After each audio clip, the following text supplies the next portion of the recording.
I didn't mention it, but as far as that seasoning packet that comes along with the ramen noodles, I never use that. It's got MSG in it, and MSG gives me a migraine.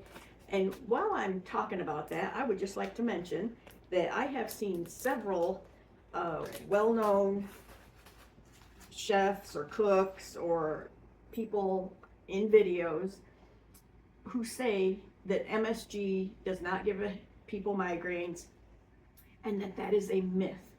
I am here to tell you, as someone who has suffered from migraines since I was 13 years old, MSG most definitely gives me migraines. There's no disputing it.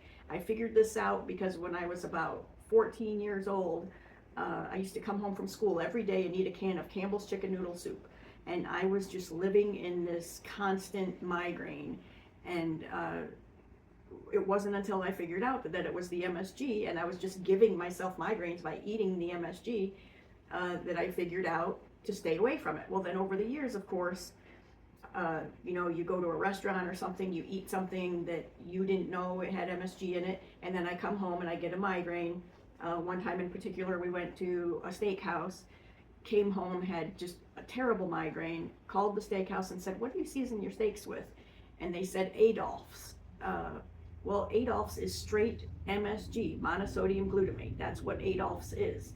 And yes, it makes food taste good. It's salty, it makes things taste good, but it gives me, and I'm sure many other people, migraines. But it kind of honks me off when I see someone in a position of, you know, influence where they say, that's a myth, that's not true, that doesn't happen. Well, I'm here to tell you it does happen. It happens to me, and I believe that it happens to other people too. So I just thought I'd put my 2 cents worth in there about MSG. You can get any of my recipes at my website, and also rewatch these videos if you'd like. And my website is rhondasthrifty.kitchen.com.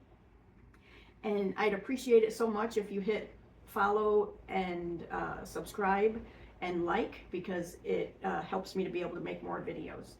So I appreciate you so much, and you take care, and I'll see you next time.